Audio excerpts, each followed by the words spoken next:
Les amis qui ne pensaient qu'à gagner, de Nicolas Audelaine. Il était une fois un ours, un orignal et un castor qui aimaient l'aventure, mais leur esprit compétitif les empêchait parfois de s'amuser. Un jour, ils décidèrent de faire une course jusqu'au sommet de la montagne. Mais leur parcours est semé d'embûches.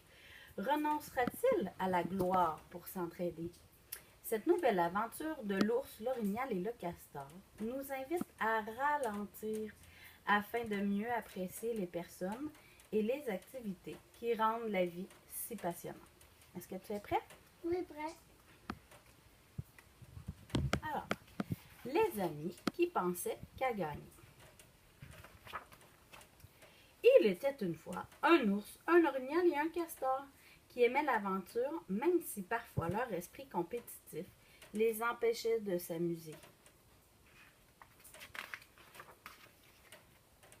Par une belle matinée ensoleillée, l'ours, l'orignal et le castor décident que c'est une journée idéale pour escalader la montagne.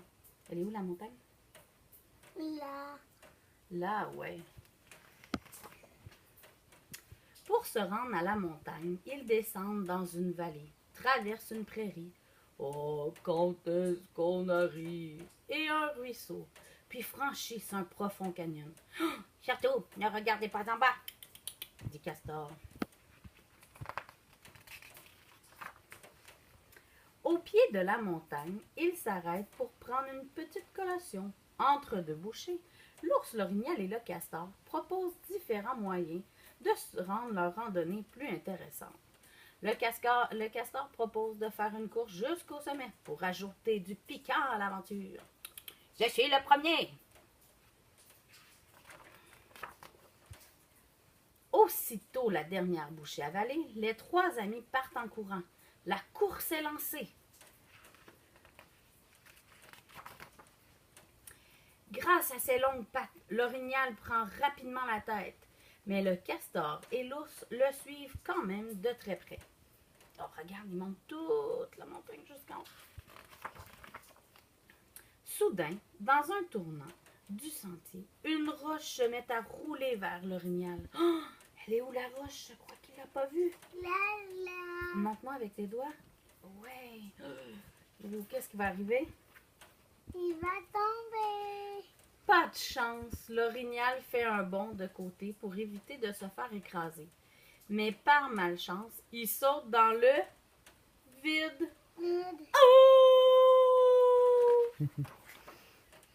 Après avoir passé le tournant, le castor ne voit plus l'orignal. Craignant d'avoir pris du retard, il accélère le pas. Puis l'ours arrive en courant et entend les appels à l'aide de l'orignal. Il suit le bruit et aperçoit l'orignal accroché à une branche au bord de la falaise. « À l'aide! À l'aide! » dit l'orignal. N'écoutant que son courage, l'ours risque un sauvetage audacieux. Hélas, sa tentative échoue. Oups! Qu'est-ce qui va arriver à l'ours? Il va tomber. L'orignal a de bons réflexes et attrape l'ours au vol. Oh, merci! Tous deux s'accrochent maintenant à la vie. Les cris de l'orignal et de l'ours résonnent dans la montagne. Le castor rebrousse chemin et suit les voix. « Oh, l'aide! » Dis-le avec moi. « Oh, l'aide! » Oh, l'instinct du castor prend le dessus.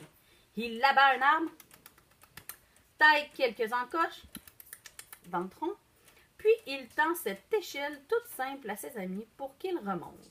Oh, hiss! Oh, hiss! Une fois sur la terre ferme, les trois amis se rendent compte que leur randonnée est devenue un petit peu trop palpitante. S'ils veulent arriver au sommet de la montagne, ils ont intérêt à ralentir le pas. C'est alors que leur randonnée devint vraiment intéressante. Ils explorent une grotte obscure. Ils découvrent des fossiles préhistoriques. Vas-y en premier. Non, toi, vas-y en premier. Oh, j'ai trop peur. Et ils s'entraident très souvent. À la fin de la journée, l'ours, l'orignal et le castor sont tous d'accord. Arriver au sommet, c'est formidable, mais profiter de la randonnée tous ensemble, c'est encore mieux. Donc, ralentir afin de mieux apprécier les personnes et les activités qui rendent la vie passionnante. Est-ce que c'est important? Oui. Oui.